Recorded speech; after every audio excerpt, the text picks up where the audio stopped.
Hey, this is Brian again, and I'd like to ask you to do a favor. We can't do this work without people like you, so if you can, please like, share, subscribe, tell your friends about Bring Back the Porch. So the goal for our team is $5,000, and that's actually for all the teams. I think they have a goal this year that they want to raise the most they've ever raised in like the past 5 years, which is like amazing thing that they've even like raised as much. Like this is the goal that they have because they've raised so much in the past that they're like, let's just go big or go home. This episode of Bring Back the Porch brought to you by Medicine At Monumental, crafting quality memorials of distinction since 1970. Well, welcome back to the porch. I've got Haylie and Serena here. They are the Supp Queens. Sup Queens. Welcome, and thanks for joining us here on the porch. You guys are fundraising currently for the amazing race for hunger, and thought we'd have you come on and kind of talk about how that's going. And my first question, Serena, is have you done this before? No, neither of us have really done this. I think we had like heard about it, especially at the gym that we both go to, Back Alley Fitness. They're very involved in the race, and actually it was them who got us started in this. I showed up at the gym one night before Haylie got there, and one of the owners, Colin, he looks at me, he's like, guess what you're going to be doing? I was like, what? He was like, you're going on the Amazing Race for Hunger. And I was like, I don't even know what that is. Haylie, how did you get roped in? Well, I walked into the gym probably 5 minutes later, and Serena was like, we're doing this. And Colin's like, it's for a good cause. And I'm like, well, I guess if it's for a good cause, I'll do it. What was your only question, though? She's like, I don't run. Yeah. Oh. I was like, me either, but we're going to do it. Not very big on the running, so. So, because this is your first time doing it, and I don't really know that much about it, did they have an orientation or something to sort of like guide you on what to expect? I know they say expect the unexpected, but there must be some things you got to kind of be training for or ready for. Yeah, I mean, like, so they did have an orientation, and what I really liked was they actually took us on a tour of the root cellar and kind of, like, used that as a way to explain why they were doing that, and honestly, I think that made all the difference, and be like, well, this is the reason why we're doing it, and they just, like, walked us through the whole building, and you could just, like, tell that, like, the event that they're throwing, there's so many volunteers that go into it, it's so well organized, and it just, you can tell that, like, it's really meaningful in what it's going into. What was your impression of the root cellar when you went, Haylie? Well, considering I've been at the old food bank, going into the new one, it's obviously 10 times better. But the way that they set it up and the way that they keep like their dignity for their clients is really amazing. They have a garden out in the back. It wasn't up when we were in, but they do have that as well. So yeah, it's really cool in there. If you have the opportunity to ever go in there, I'd say go take a tour. Cool. I've had Melissa on and I've talked to her, and she said that part of the thing that makes the root cellar different is that along with their regular stable pantry items that they always have for every client, they give a client an option to kind of shop. Mm-hmm. And so it's set up more like a grocery store. So if anybody doesn't already know that, it sort of gives people a chance to choose and not just get a hamper that maybe there's something in there they don't like or they're allergic to or whatever the problem is, right? So the Amazing Race for Hunger is coming up on August 22nd. Can you walk us through, maybe Serena, walk us through what how the day starts and what they've kind of told you you'll need for the day? So I mean, like, we don't get many details. I think as you saw on the one episode of the cooking show with Melissa, I think Curtis asked her like what the route was, and she's like, I can't tell you, Serena's here. So we don't really know where we're going. I think they've been releasing a lot of stops, so they're kind of giving us hints, but we don't know the order. We don't know what's going on where. But I think we're showing up at 9. Yep. And they have like a list of little things that we have to bring, a swimsuit included. So I'm a little bit nervous about that one and what we're doing with that. But I think they actually provide us lunch, which is really cool. And yeah. They provide like the race day jerseys as well. Oh yeah. So you get like matching team race day jerseys. So that's always nice. And I know part of it is like you have to have a cell phone. You have to kind of have an idea of the city because there's a chance that they might send you down a rabbit hole, or you have to be like it's not just racing, from what I understand. It's also like you have to find certain things, like a scavenger hunt. Yeah. And then there's challenges, right? Yes. So being working with health and fitness and working at Supplement King and kind of knowing that you are both into health and wellness, have you come up with like some cheats that you're going to do to make sure that you have like that extra energy while you're racing? I mean, I've been trying to run a little bit more. That one has been quite fun because I don't like running. If they asked me to skate it, I would happily do that. But Any day. rollerblades will take them. But I've been running. I think me and her probably should get together and like do a little game plan. But besides that, I think I should start running. Yeah, we've been like busy doing Bulgarian split squats, so that's another thing. Okay, so tell us why you're doing Bulgarian split squats. Okay, so honestly, for the like past few years, what I've like noticed is like people have like we worked with another gym last year when they were participating, and they did burpees for every like dollar that they raise, and like we were like, okay, well, we're in the health and fitness industry, we kind of like want to do something in that realm.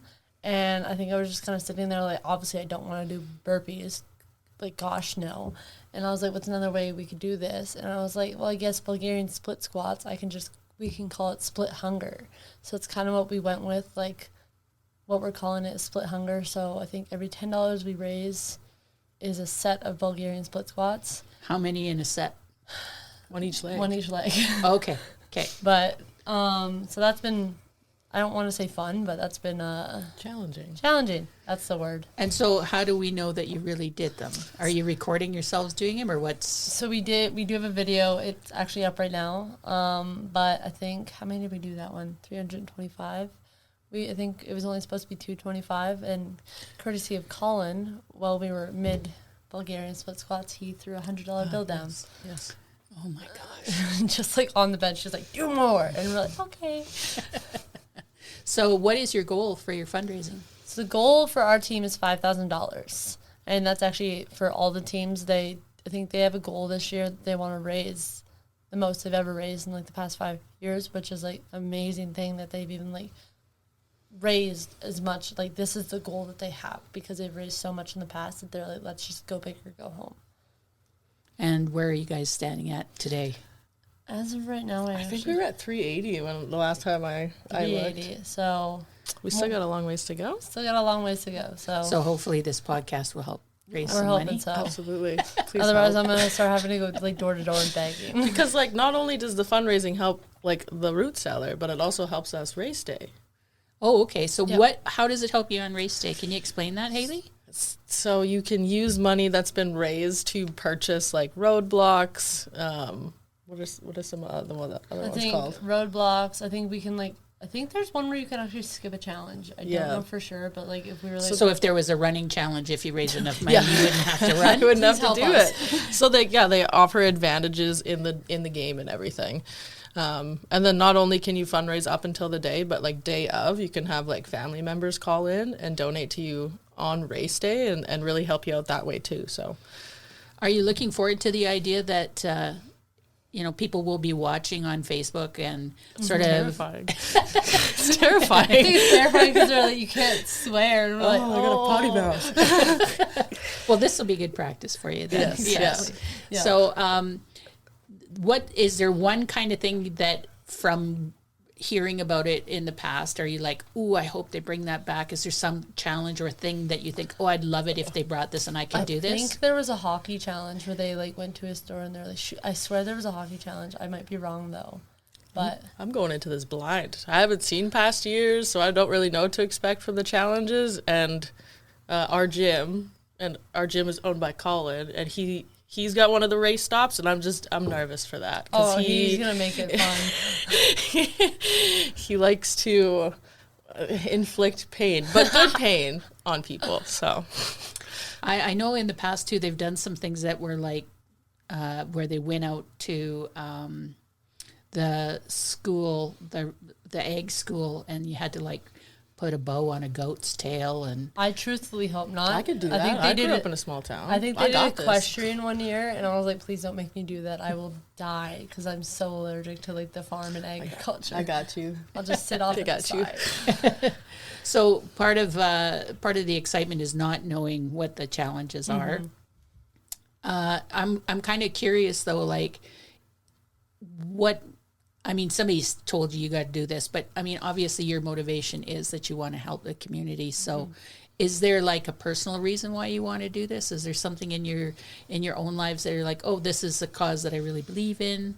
I think for me, it was like the challenge of it. And then I was like, yeah, this would be like a fun challenge. Like I've always like thought about wanting to do it. And now like that I'm doing it. And then I think when we were walking through the root cellar, that pretty much became my why. I was like, okay, like this is the reason for it. What about you, Haylie? Well, me personally, not at the, actually, no, at the new food bank. I've used the services at the food bank, so it's always nice to give back to an organization that has given to me, myself, as a single mom. So that was a big reason that I wanted to do it. And then, yeah, I haven't had a good challenge in a while, so I was like, might as well. Well, I know that the race begins and ends at the root cellar, and it goes on August 22nd. Yep. If people want to help the Supp Queens, how can they help you? As of right now, please donate. So how do they do that? I know on both of our personal Instagram pages, we have it linked in our bio. I'll send you the link for that as well, too. So we can put it in the show notes. So pretty much go to our like team page and just donate. And like we mentioned, the more money that you send us, the more Bulgarian split squats that we have to do. More pain. Yeah, so fun for you guys, less fun for us, but we're also asking for it. So Yeah.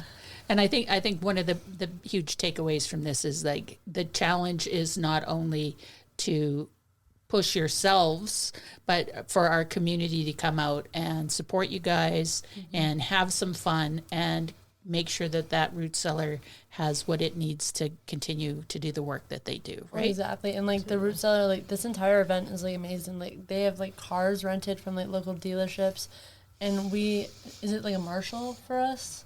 There's, so I think, 10 marshals. Each team has a marshal, so essentially it's like your team's handler. So you also have to recruit your marshal. So our recruited marshal is Caitlin, one of our athletes at Supplement King.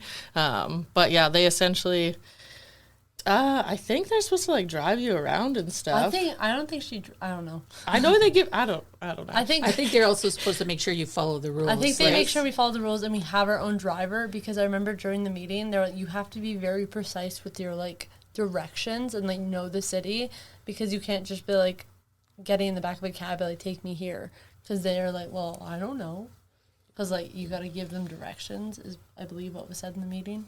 So I'm not very good at giving directions, so it's gonna be fun. I'm great. I'm just go there. I got this. Oh, but turn right back there. Yeah. Well, I'm really excited for you guys. I can't wait to watch on Facebook and see how you guys do. Thank you so much for coming on the porch. Thank you for having us. Go Sup Queens. Thank you for your donation. That was amazing. We will be doing those shortly. Thanks, guys. Thanks. Thank you.